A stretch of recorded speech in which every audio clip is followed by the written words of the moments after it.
नमस्कार साथियों, मैं हूं प्रशांत रमन रवि और आज के इस वीडियो में हम आपसे बात करेंगे एग्रीकल्चर सेक्टर में करियर की असीमित संभावनाओं के बारे में। जैसा कि पिछली वीडियो में मैंने आप सबके साथ एक बहुत महत्वपूर्ण सजेशन या जानकारी शेयर की थी कि कोरोना महामारी की जंग जीतने के बाद हिंदुस्तान जब वापस अपनी रोज़मर्रा की ज़िंदगी के लिए जद्दोजहद कर रहा होगा, तो ऐसे में कौन सा ऐसा सेक्टर होगा जिसमें युवाओं के लिए सबसे ज़्यादा रोजगार की संभावनाएं होंगी। और मैंने बताया था कि वो सेक्टर कोई और नहीं, वो एग्रीकल्चर सेक्टर होगा। तो आज पर्टिकुलर उसी फील्ड से जुड़े हुए एक particular course BSc in agriculture science के बारे में आपके साथ तमाम सारी जानकारी शेयर करूंगा।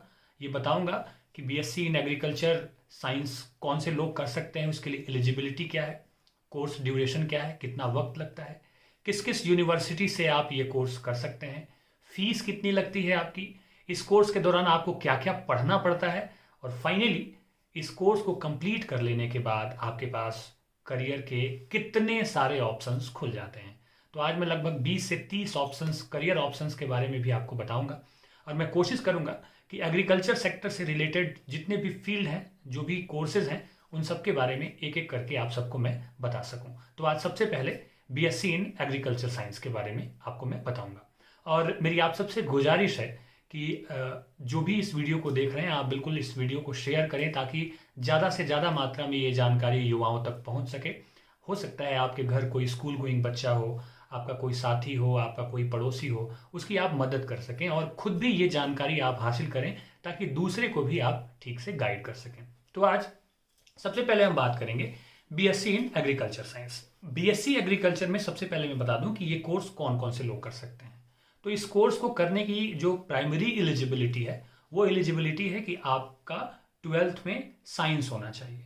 साइंस बैकग्राउंड में आपका पीसीएम भी हो सकता है और पीसीबी, यानी कि फिजिक्स केमिस्ट्री और मैथ या फिजिक्स केमिस्ट्री बायोलॉजी। मेडिकल या नॉन मेडिकल किसी भी सेक्टर से हो, अगर आपने साइंस से +2 किया है तो आप बीएससी एग्रीकल्चर में एडमिशन ले सकते हैं।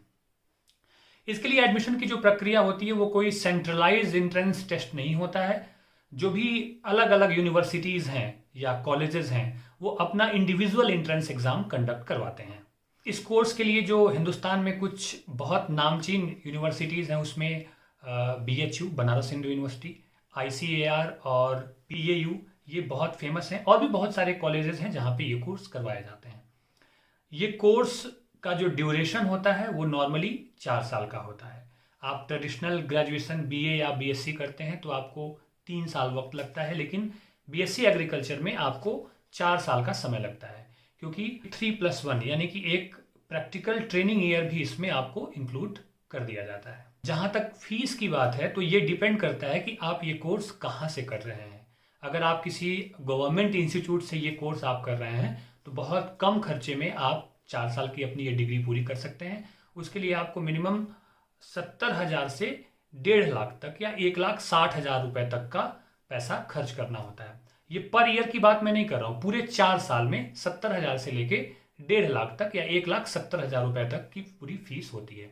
जबकि अगर आप किसी प्राइवेट कॉलेज या प्राइवेट यूनिवर्सिटी से ये कोर्स करते हैं तो पैसे आपके ज़्यादा खर्च होंगे। उसमें आपको 2.5 लाख से लेके 4.5 या 5 लाख तक रुपए भी आपको फीस देने पड़ सकते हैं। तो लेकिन पूरे 4 साल में, ये ईयरली सिस्टम में मैं ये बात नहीं कर रहा हूँ, पूरे कंप्लीट कोर्स को, पूरा कोर्स कंप्लीट करने में आपको इतने पैसे लगेंगे। अब आपके मन में ये सवाल आ रहा होगा कि आखिर इसके तहत हम पढ़ते क्या हैं, पढ़ाया क्या जाता है।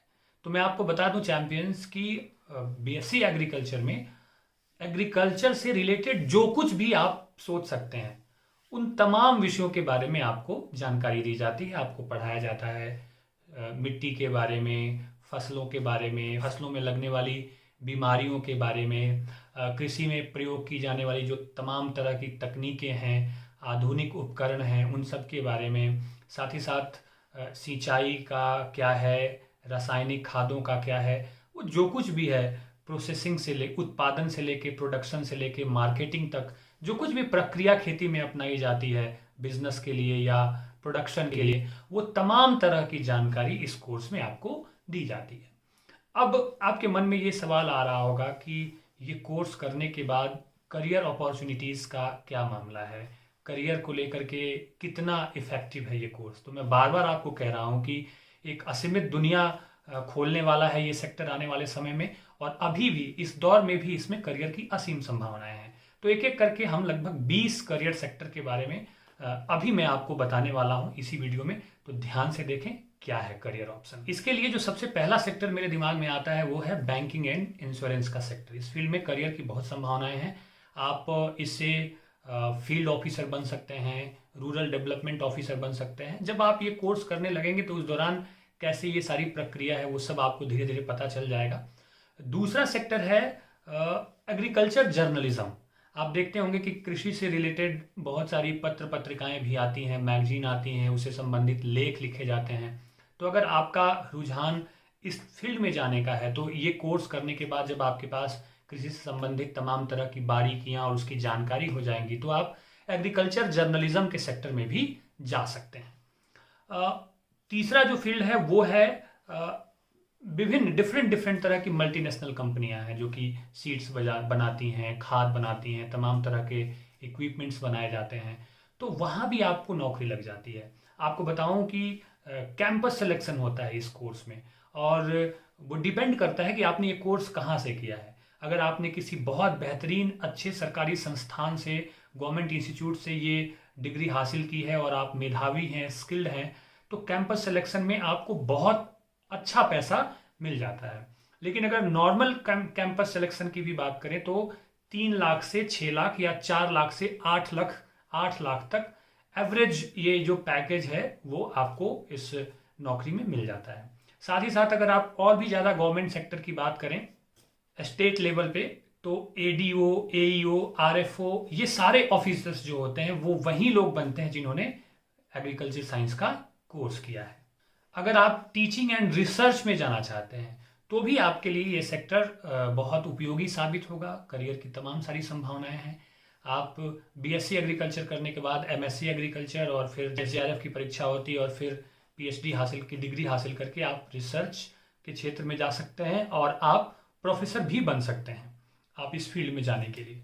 अगर आप बात करें खास तौर पे अन्य डिफरेंट और अलग सेक्टर की जो कि काफ़ी डिमांडिंग है, ग्लैमरस हैं, तो उसमें आएगा आपको एफसीआई, एआईसी, एनएससीआई। ये डिफरेंट ऐसे सेक्टर हैं, इंस्टीट्यूट्स हैं जो आपको बहुत सारी नौकरियां देती हैं। तो ये तो बात हो गई आपको गवर्नमेंट सेक्टर की और डिफरेंट और सारे संस्थानों की कैंपस सिलेक्शन की, जहाँ पे आपको करियर की तमाम सारी संभावनाएं मिलती हैं। लेकिन इसके इतर अलग हटकर, जिसका इशारा मेरा था पिछले वीडियो में, जिसके लिए मैंने आपको मोटिवेट किया था, अगर इन सारे कोर्सेज को करने के बाद अगर आपको तमाम तरह की बारीकियां अगर समझ में आ जाती हैं तो आप अपना डेयरी फार्म खोल सकते हैं, पोल्ट्री फार्म, जहाँ की मुर्गा उत्पादित होता है। क्योंकि आपको पता है कि हिंदुस्तान एक ऐसी आबादी वाला देश है जहाँ पे लोगों को दूध और दूध से बने हुए सारे प्रोडक्ट्स की बहुत डिमांड है। साथ ही साथ यहाँ पे नॉन वेजिटेरियन लोग भी बहुत हैं, तो चिकन प्रोटीन का एक बहुत ही अच्छा सोर्स है। तो ये डिमांड कभी रुकने वाली नहीं है। और यहाँ तक भी अगर अब मैं आपको बता दूं कि अगर आप ठीक से इसको स्टेब्लिश्ड कर लेते हैं और एक अच्छे विजन के साथ आप इस चीज़ को स्टार्ट कर सकते हैं, तो गवर्नमेंट सेक्टर में नौकरी करने के बजाय आप डेयरी फार्म और मुर्गा फार्म खोल करके ज़्यादा से ज़्यादा हेवी अमाउंट में पैसा जो है वो आप क्रिएट कर सकते हैं, आप वेल्थ क्रिएट कर सकते हैं। साथ ही साथ अगर आप हॉर्टिकल्चर के बारे में एक अलग से वीडियो बनाऊंगा कि क्या है, लेकिन इतना बता दूं कि आप ये सब जानते हैं कि इसमें फ्रूट और जो ऑर्नामेंटल प्लांट्स होते हैं उनके प्रोडक्शन से लेके और उनकी मार्केटिंग तक का काम किया जाता है। तो आप इस सेक्टर में भी आकर और बेहतरीन काम कर सकते हैं। और आप सबको बता दूं कि हिंदुस्तान को अभी चाहिए कि उसके जो बेस्ट ब्रेन है वो एग्रीकल्चर में आए, इस फील्ड से जुड़े। तो ये तमाम तरह की जानकारी थी कोर्स से लेकर और करियर ऑप्शन तक। करियर ऑप्शन की तमाम सारी संभावनाएं हैं। एक बार आप और ज़्यादा जब घुसेंगे तो आपको पता चलेगा। अगर आपको फिर भी कोई डाउट है तो आप कमेंट सेक्शन में जाके बिल्कुल कमेंट करें और बताएं। मैं कोशिश करूंगा कि मैं आपके डाउट्स को क्लियर कर सकूं। और आप सबसे रिक्वेस्ट है कि आप इस वीडियो को ज़्यादा से ज़्यादा मात्रा में शेयर करें। और आप मुझे मेरे इंस्टाग्राम अकाउंट पे भी फॉलो कर सकते हैं, प्रशांत रमन रवि। डिस्क्रिप्शन में उसका लिंक दे दूंगा। मैं वहाँ पे लाइव आता रहता हूँ और तमाम तरह की बातें, जानकारी आपके साथ शेयर करता हूँ और आपसे बातें करता हूँ, आपके सवाल लेता हूँ। आप मुझे मेरे फेसबुक पेज पे भी मुझे फॉलो कर सकते हैं और आप मेरे टेलीग्राम चैनल पे भी मुझसे जुड़ सकते हैं। तो आगे आपको इस सीरीज़ में और भी नई जानकारी लेकर मैं बहुत जल्द हाजिर होऊंगा।